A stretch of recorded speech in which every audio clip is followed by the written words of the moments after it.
Welcome to the Project Endure podcast, the place where we talk about life, endurance, persistence, perspective, and so much more.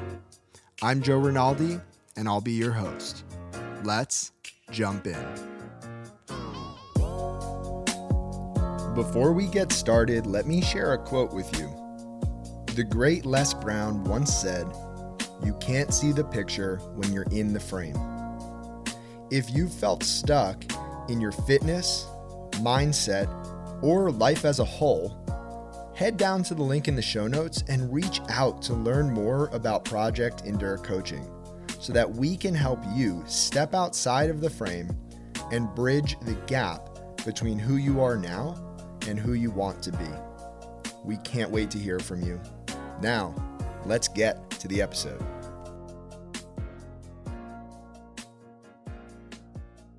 Welcome back to the Project Endure podcast, episode 196.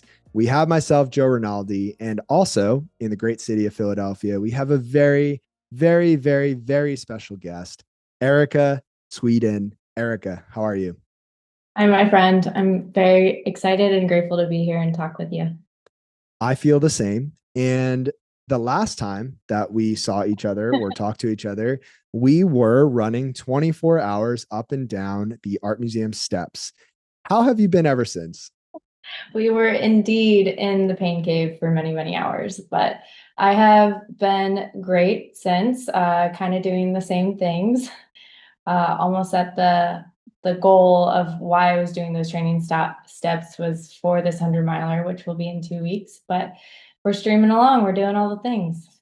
I love it. And while I was nursing what I thought was a broken foot at the time, I was just following along on social media, super jealous that you were still out there running and jumping and doing all your stuff. And so what have you been up to from a fitness standpoint between then and now?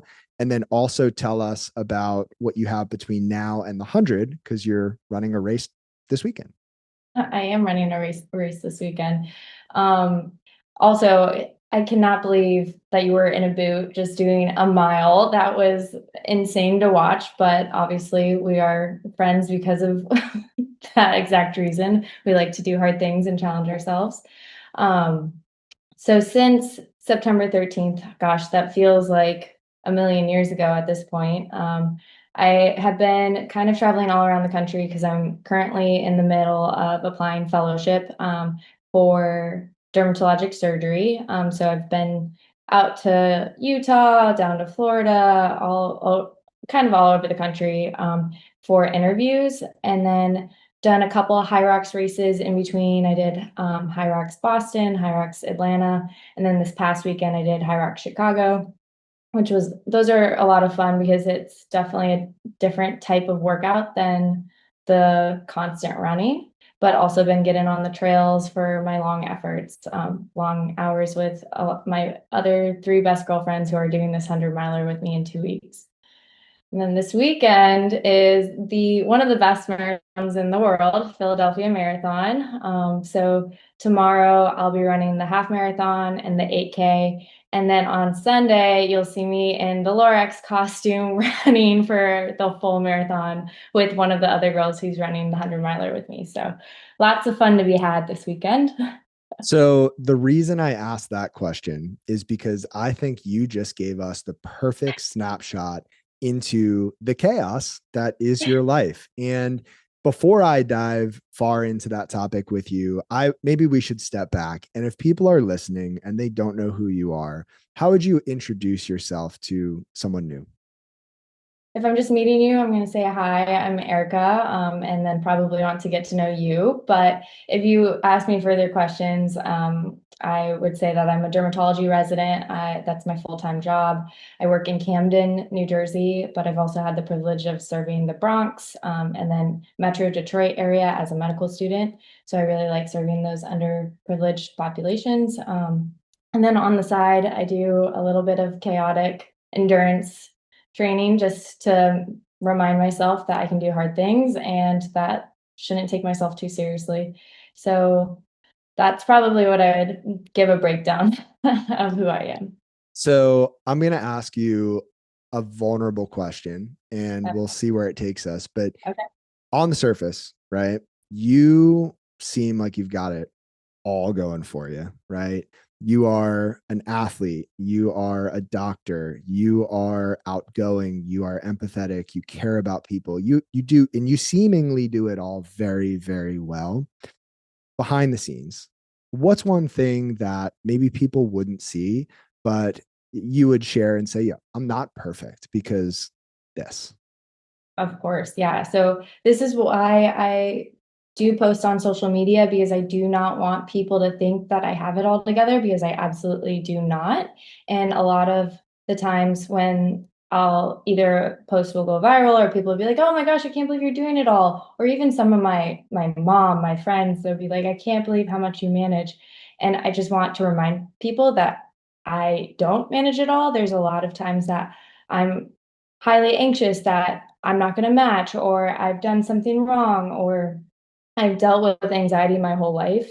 So trying to remind people that I do have my own struggles and things that I work on in the background, and I want to not keep those in the background. I want to make it very clear that I struggle as well.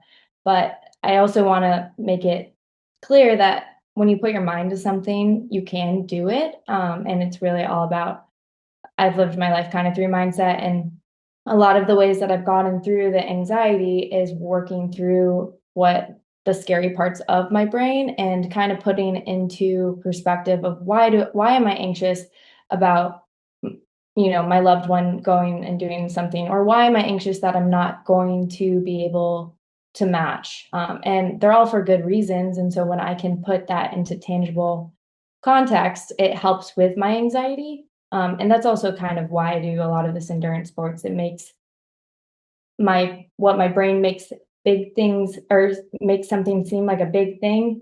It allows me to rewire it and be like, actually, that's a pretty small thing and it'll be okay. Yeah, I love that. And before we jump into the big questions that I ask every guest, I have three smaller questions that we can roll through and we'll keep it moving through these that are going to be unique to you. So, the first is a little bit on what you just shared.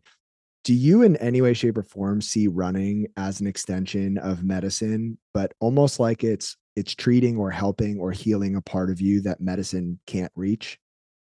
Absolutely. I've heard, I can't remember who said it, so maybe we can put it, or someone can comment and say who said this quote, but there's like a strong correlation to people who have past traumas that get into endurance sports. And I think that's so heartedly true, because when you do something so tough, mentally tough. It's really tough to run for 24 hours up and down the Rocky Steps. That's not something that you won't go to battle with yourself. And when you can do that, it makes other things seem easier in a form that's therapeutic, if that makes sense. I know it's kind of, I sometimes talk and it makes sense in my brain. It may not make sense to other people, but I do think that running not only gives us physical health, cardiovascular benefits, that's all scientifically proven, and there's a lot of data out there to show that. But I also truly believe that it helps with our mental fortitude. And really, that's why I personally have gotten into fitness. Yeah, I love that. Well, it leads well into the next question, which you didn't know about. So thank you for the smooth transition. In dermatology, there are certain ways that stress affects our skin. In running, there are many ways that sport affects our bodies. What has the practice of dermatology and the practice of running taught you about what stress does to a person, just overall? You can speak from your experience or just at a high level.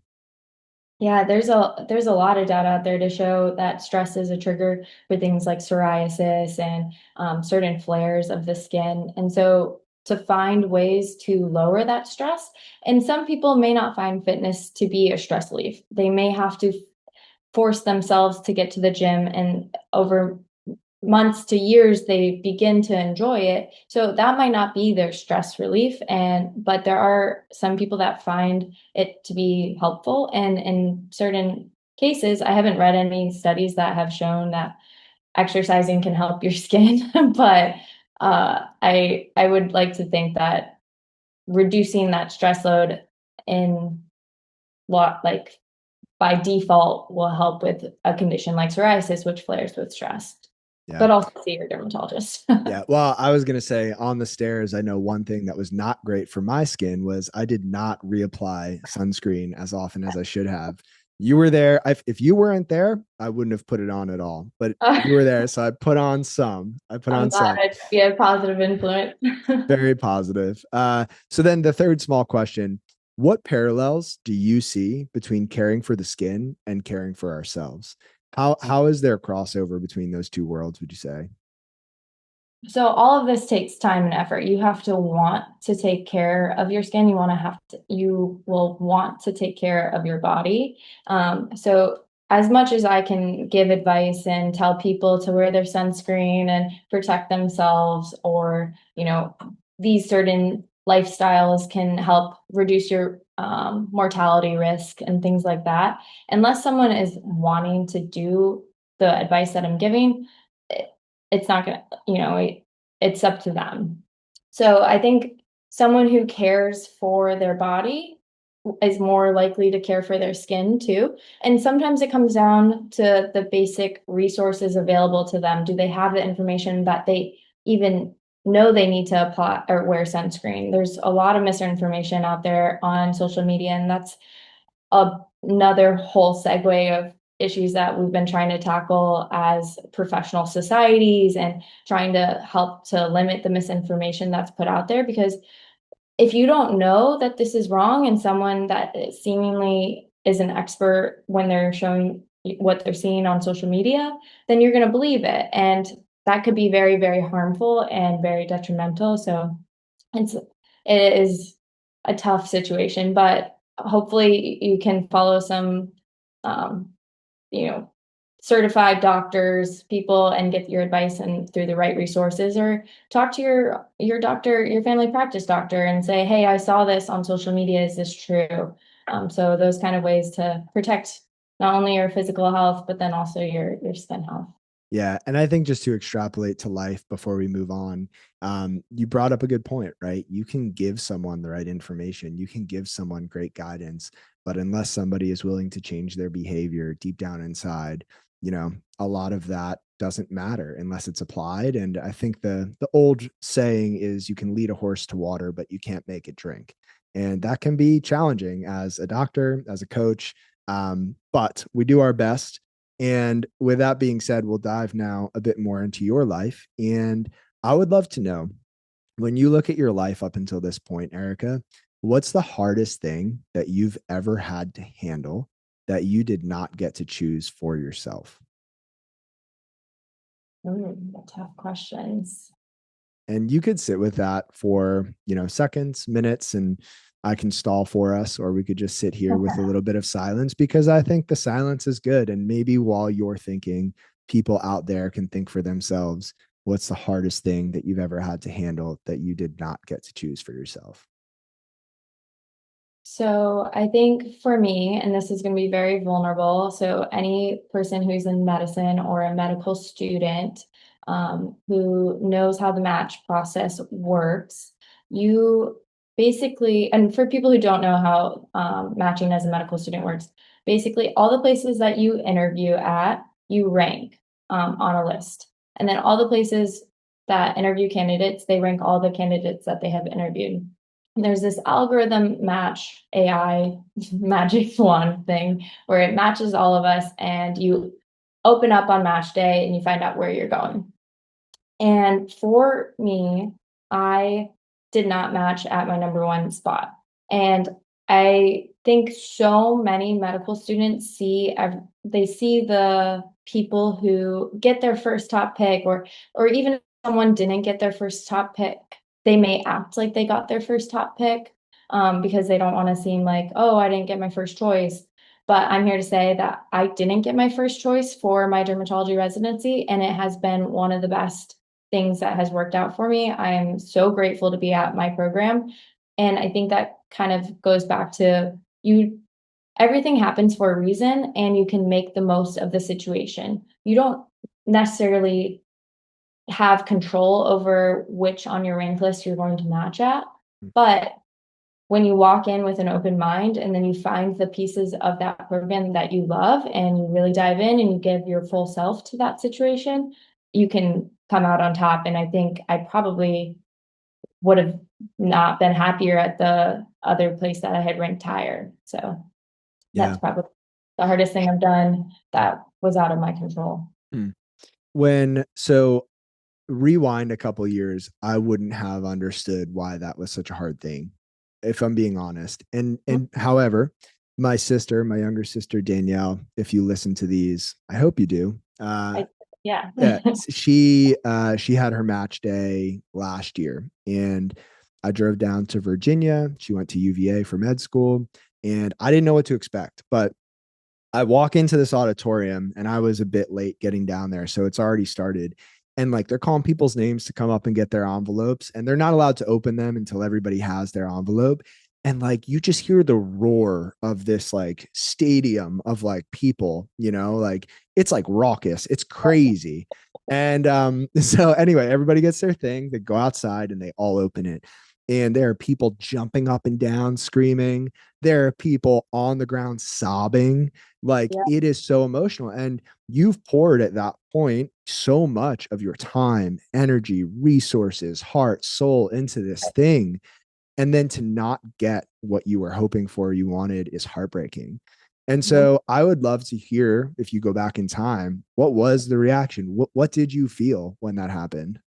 Yeah, so I was standing next to my best friend who was also opening up her match day letter. And we both didn't get our top choice. And we both were just kind of shell shocked. We both chuckled a little bit. I remember audibly laughing because I was like that kind of shocked. And we turn to each other and we immediately just walk outside the auditorium doors because everyone's celebrating, right? Like just how you described, it's this big showcase. Everyone's like so excited and screaming, and we're like, we just can't be here. So we walk out. Our partners at the time just followed us, being very supportive because neither of them were in medicine, and we just took some time by ourselves to soak it in. I'm not a huge crier, so I didn't cry. She cried, and then we kind of like consoled each other. We got some makeup to cover up the redness, and we took our pictures with our places we were going. And I changed my mindset. I was like, okay, I'm coming to Philadelphia after I do a pit stop in New York City. But I think in that moment I was shocked, but once I took a moment to sit with it, it was changing my mindset and we got through it. Yeah, and it's such a prevalent theme through all of these episodes. With some bonus and solo episodes that aren't numbered. I've recorded well over 200 of these episodes, and the theme of you can't connect the dots looking forward, but it does all work out, right? Like that is such a prevalent theme through so many different stories and so many different lives, and yet for a lot of people, we can understand that intellectually, but then when we're in that moment and we don't get what we want, or it is extra hard or whatever, it can be hard to remind ourselves of that.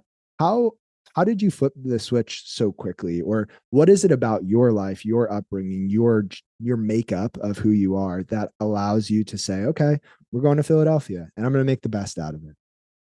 It took so long for me to get like that, Joe. I definitely, even to this day, I really work on it. I think I'm way better. I just turned 30 on Sunday, and I definitely am excited about my 30s because I more so know who I am at this point than I did at 2021.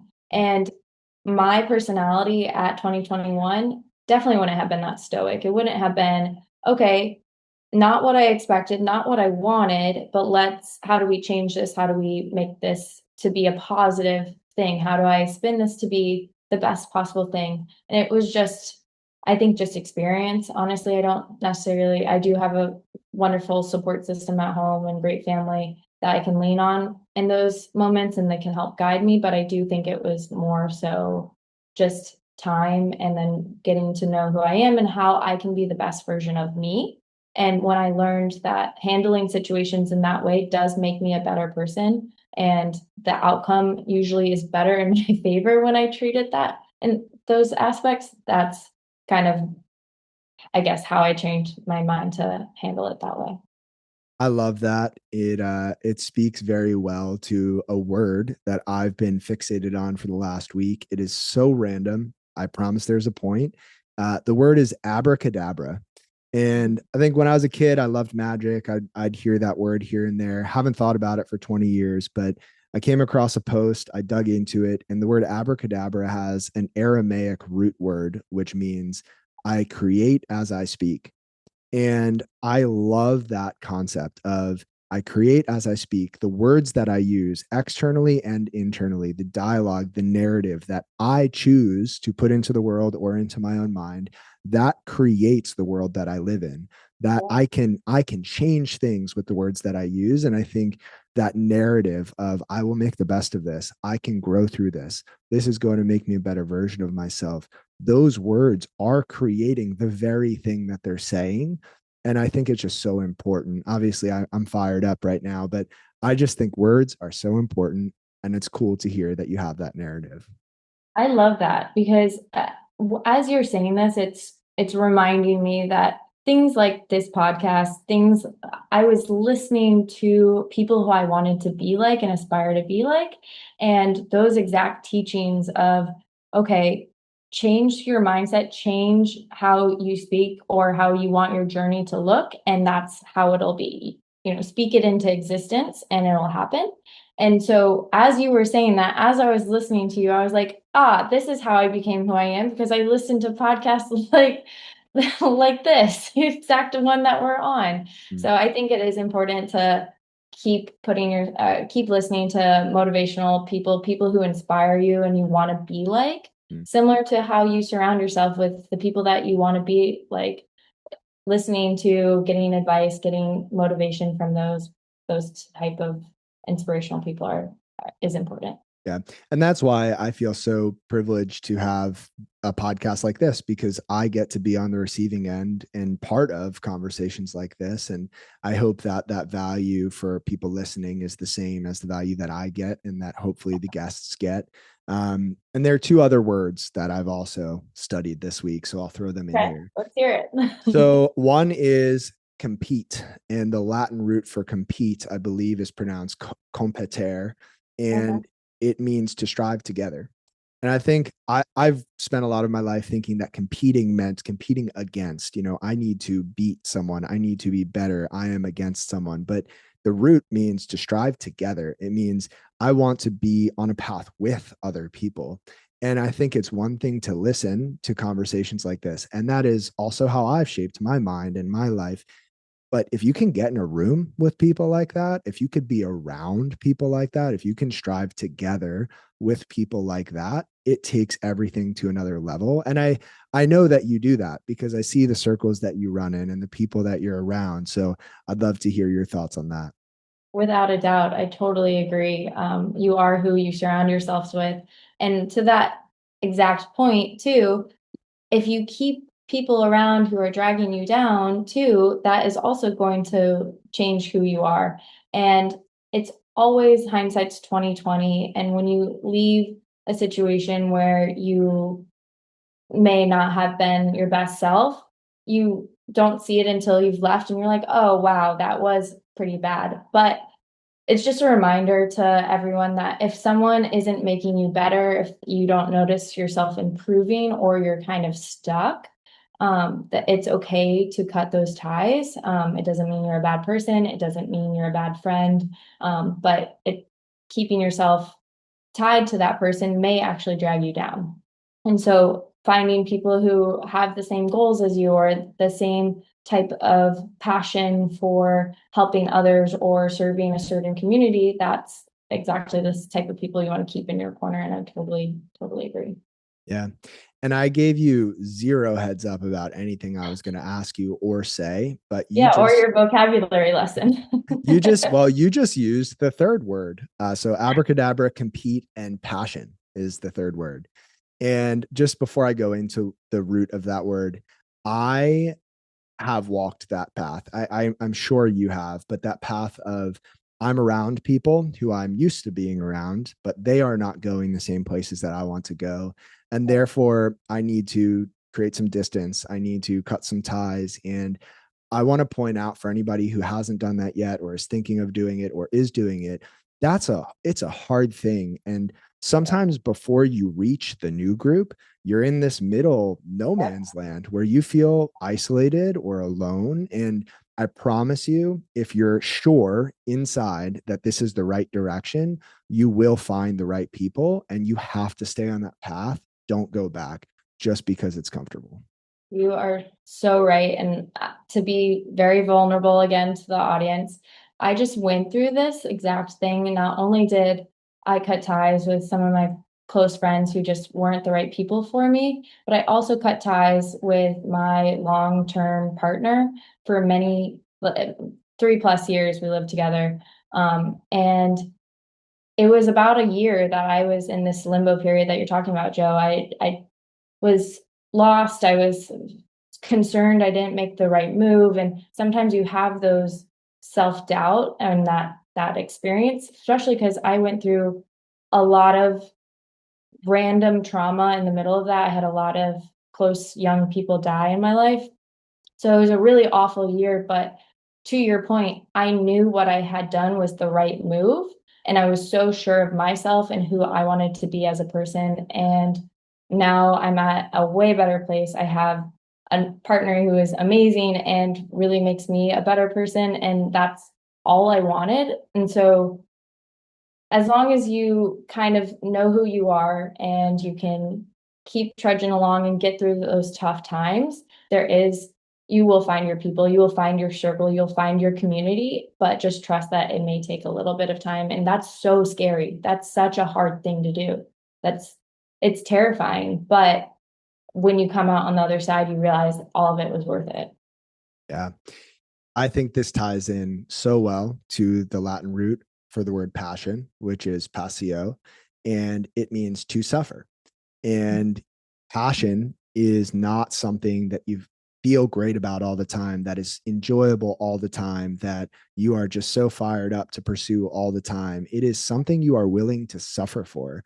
It is something that is so meaningful to you, so powerful in your life that you are willing to suffer for it.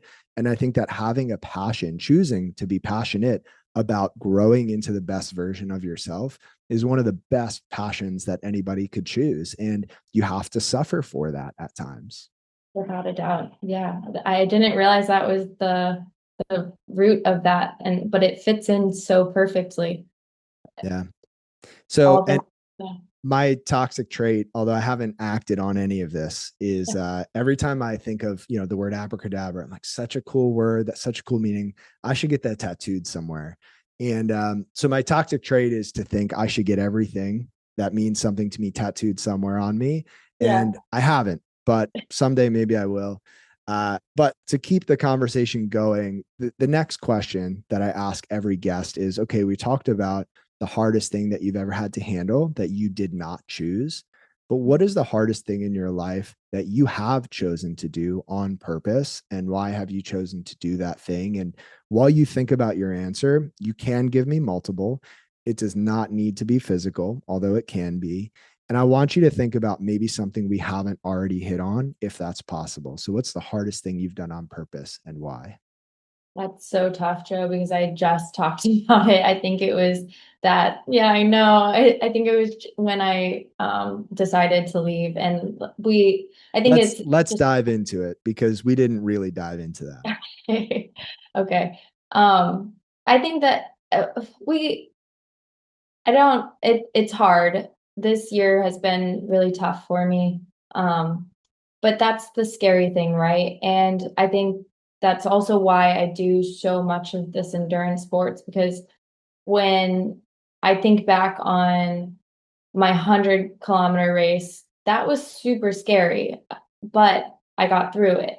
And so I know that cutting ties with people who may not be making me my best self was hard, and leaving my partner of a very long time who is such a great person, so comfortable. There was nothing really wrong with the relationship. I just knew I wasn't going to be the best version of me with staying with him and marrying him. He wanted to get married. I just was not seeing myself being, okay, who's Erika at the age of 40? Who's Erika at the age of 50? Is she going to be the best person with this guy?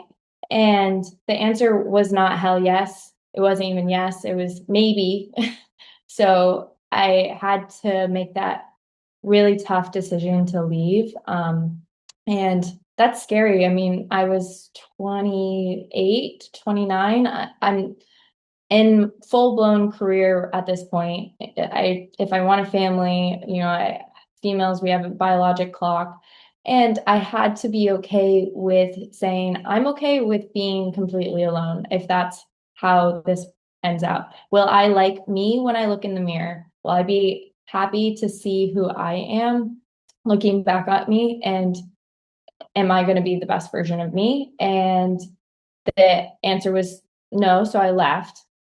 I am went through a year of growing myself and being proud and being very comfortable with being alone.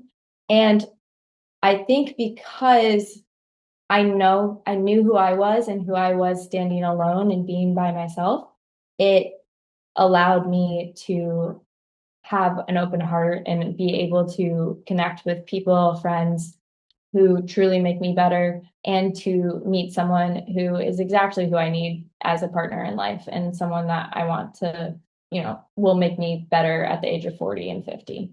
Yeah.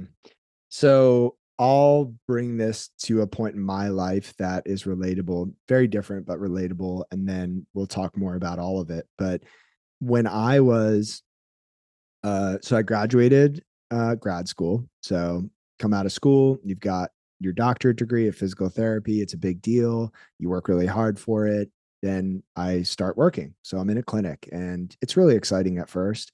But as time goes on, I start to realize for me, it's just not, it's not lighting me up. I feel like there's something more, something else. And at this point, I had been doing coaching on the side, mornings, evenings, weekends. And the more I thought about it, the question that really got me, really ate at me was if I stayed at this job or in this setting for the next 5 years or 10 years or 20 years, would I be the best version of me? And the answer was such a quick no. Right. And the more I thought about that, the more I felt this sense of urgency that I need to change this, because if I don't change it, I might get stuck in this place where I just stay here because it's comfortable and I stay in this path because it's what it requires no change. I can just stay, but I knew I needed to change it. Mhm. So, and I'm so glad I did, but that's a risk. To leave anything, to make any change is a risk, and it's scary, it's hard, but it's worth it. And you're getting all of the coaching talking points that I've hit on this week with all of my clients, but I think the human body is amazing. It's so fascinating, and obviously being in the healthcare field, you and I share that passion. Yeah.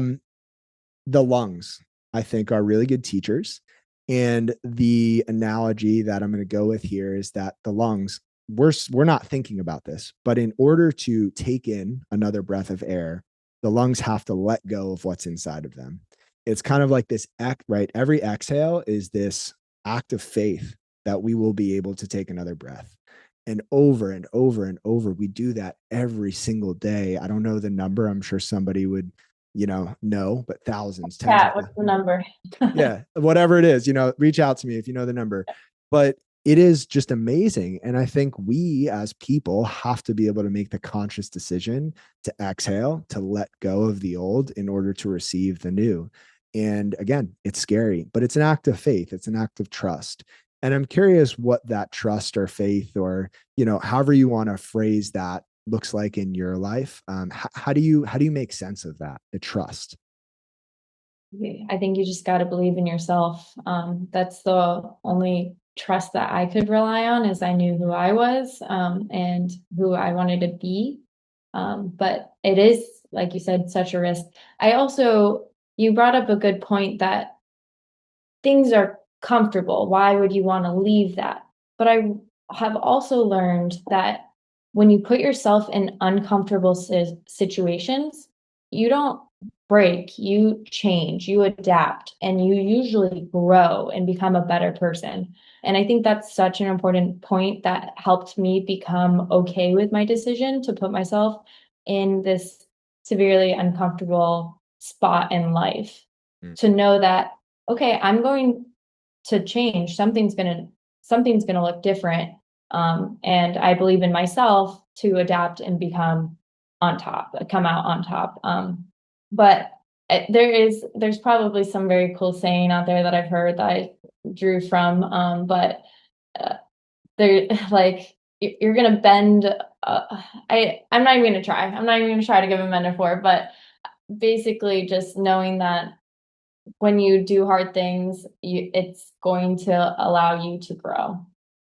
Yeah. So, and we talked earlier about stress and how that impacts the body or impacts the skin even, but not all stress is bad stress, right? And you can't grow without stress, right? And the way my mind wraps around this is if you want to build muscle or you want to get stronger, you have to go and put your body under stress. You have to do hard things. And that resistance is what allows us to build resilience.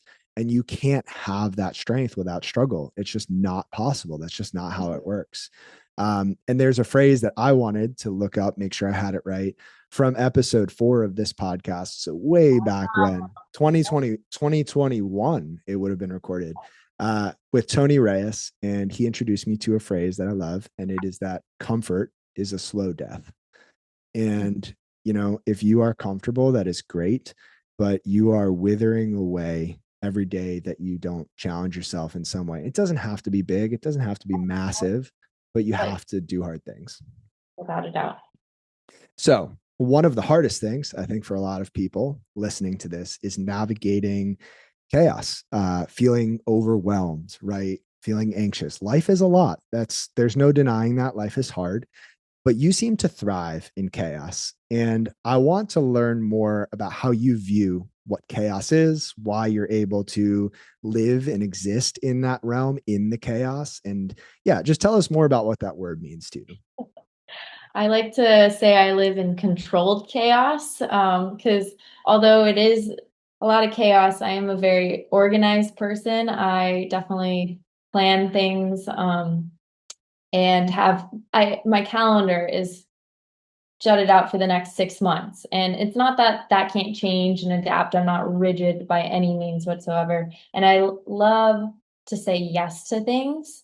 So if a cool opportunity pops up, like I might be going to Australia in a couple of weeks just off a whim because of a situation, right after I run my 100 miler, I'm like, okay, we're gonna figure out a way to make this work. And that's the controlled chaos that I live in, but I thrive in it because I'm not someone who can just sit at home. And I have so many friends and so many people I love who that is what they like to do. And there's nothing wrong with that. It's just not my personality. And I like to be active. I like to do things. I much rather have an adventure than spend money on material things. That's just the way I enjoy to live. So I find ways to make that happen. And I just did it this past weekend. So we went on Thursday. I had accepted award for dermatology in Chicago, which was phenomenal. I was so excited about this award because I was in a room full of people I incredibly admire and have looked up to. And now they're presenting me with this award and having me give a speech. And it was just such a great honor. And then on Friday, I raced a high rocks, because it just happened to be in Chicago at the same place that I received the award. But then my best friend, who I grew up with, her wedding was on Saturday, and I was in the bridal party. So I flew down to Florida on Friday, after racing high rocks, went to uh, her welcome party that night, woke up in the morning, was in hair and makeup at 6 a.m. And then we celebrated her all day until 11 p.m. And then got on a plane on my birthday on Sunday, flew back to Chicago to watch my partner race. And then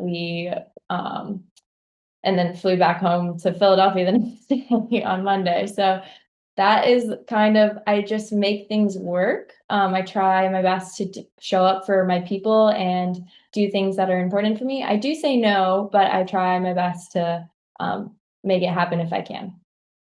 Wow. Before you said all of that, I was thinking, we're like the same person. I was thinking that in a lot of ways. And then I realized, oh no, I am not the person who would on a whim go to Australia. I am not the person who would be able to do all those things. I am a little bit more on the extroverted introvert side of things, and I need my time and space. But the one part that stands out to me is that in order to do all those things, yes, you need to be organized. Yes, you need to be composed, but you also need to be able to juggle and manage and balance or navigate multiple relationships, multiple logistics, your own self-care and etc. And I Mhm. think that a skill I work a lot on, but I've never heard people talk about out loud is the skill of compartmentalization. How do I have multiple things going on and fully focus on one of those things, knowing that I have these other compartments eventually to tend to? And how do I, switch back and forth between those things? I don't think that balance is something that we should strive for in a sense of, oh, I find balance and I have it. I think balance is almost this elusive thing that we never have. We are just managing imbalance, and compartmentalizing is one way to do that. How do you view compartmentalization? Do you use that as a skill? Have you ever thought about that? I want to hear how your brain works.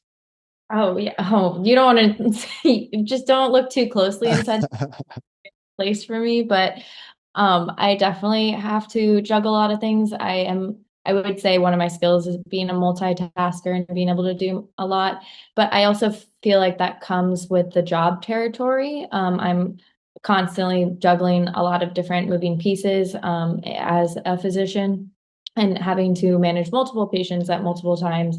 I'm on call for the hospital at the same time that I'm seeing clinical patients or in surgery and also managing those kind of things. So I think that's just I've become good at that. And so because I don't and this so the whole other part to this is I don't have kids yet. I don't have people that I need to take care of at home.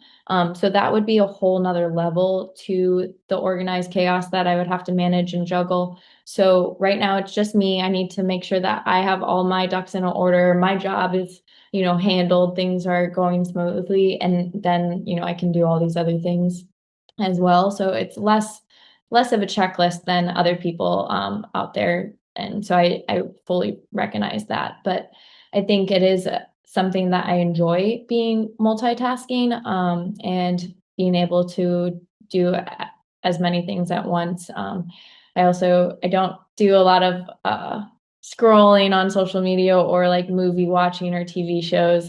That's not, I find my reset button is by doing the activities more so than sitting on a couch. But So, a bit of a selfish question, but there are people out there who would benefit from this as well. You create a lot of engaging content on social media, and yet you just said that you don't spend a lot of time scrolling or consuming. It sounds like you create a lot more than you consume, which I think is incredibly healthy for all of us. And it doesn't have to be social media.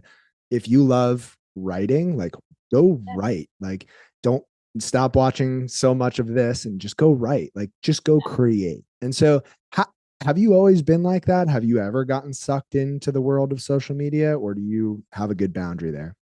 no, I'm sure I probably was sucked in. I definitely put a limit on, I was sucked into TV and social media in medical school. So not only did I put the little time blocker on my social media and things like that, but I had my mom actually change the Netflix password so I'd stop binge watching TV and focus on studying.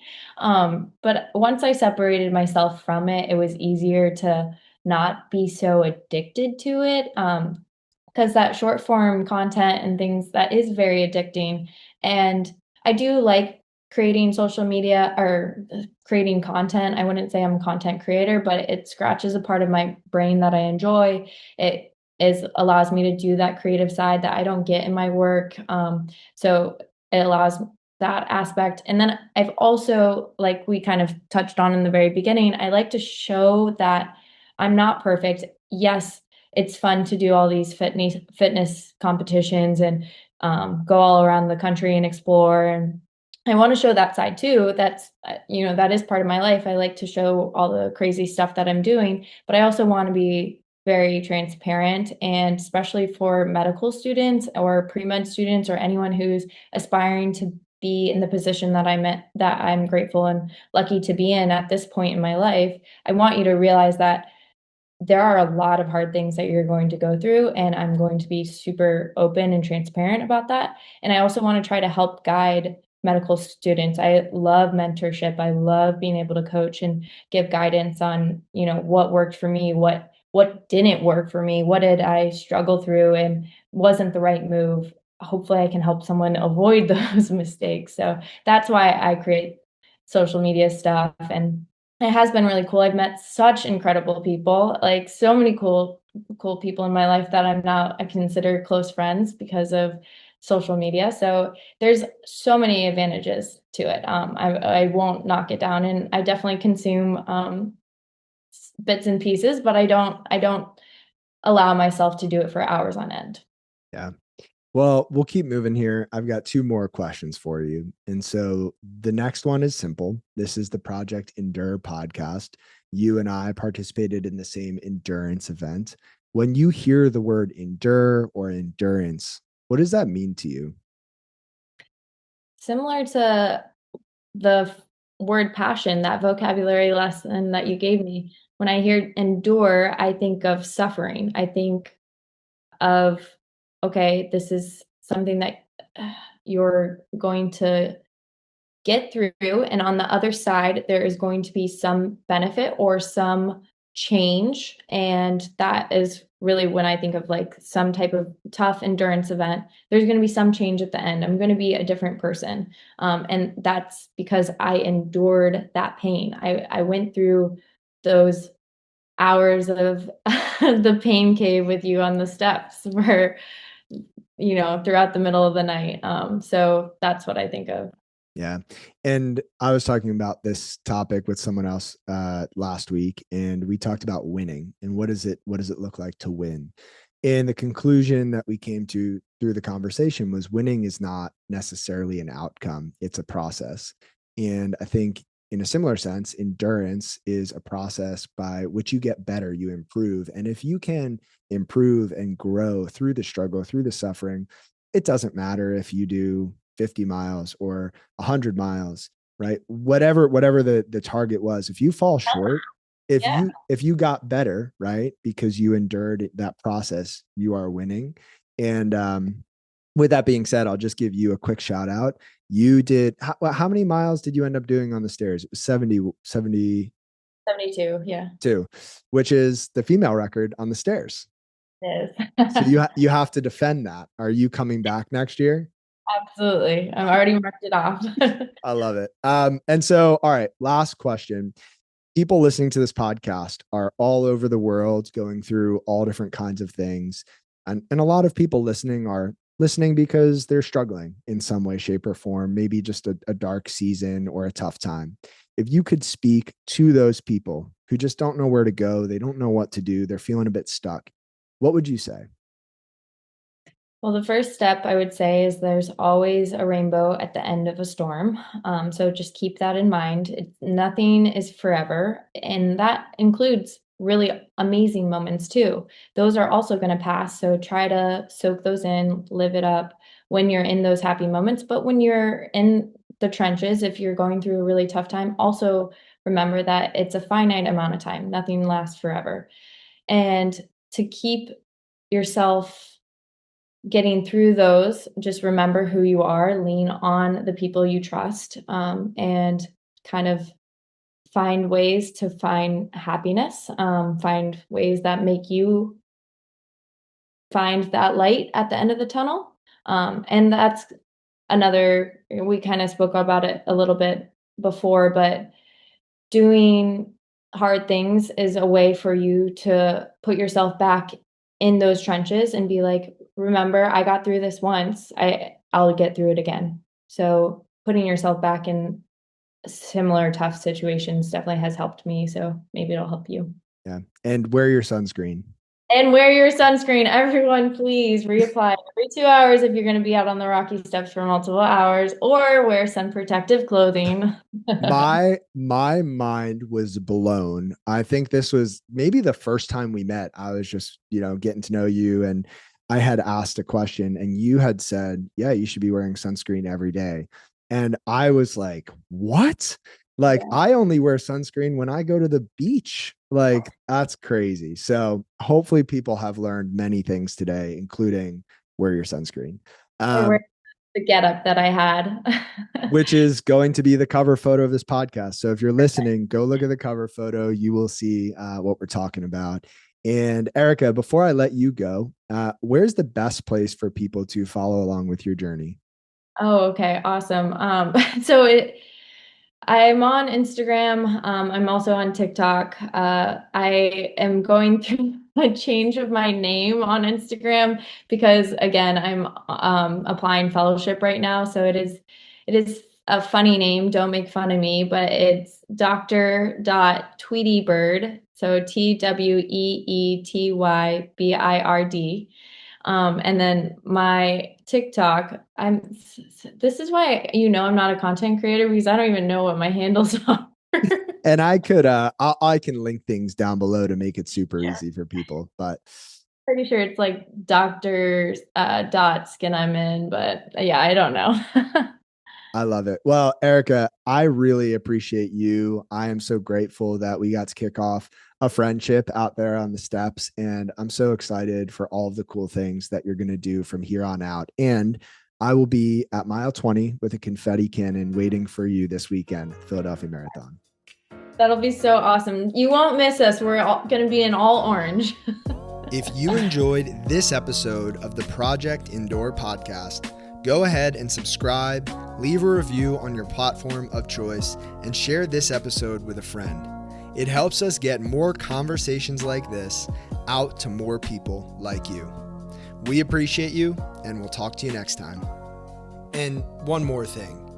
If you're looking for a community of people all striving to be better together, check out the Project Indoor Hard Things Club. The link is in the description below. We'd love to have you.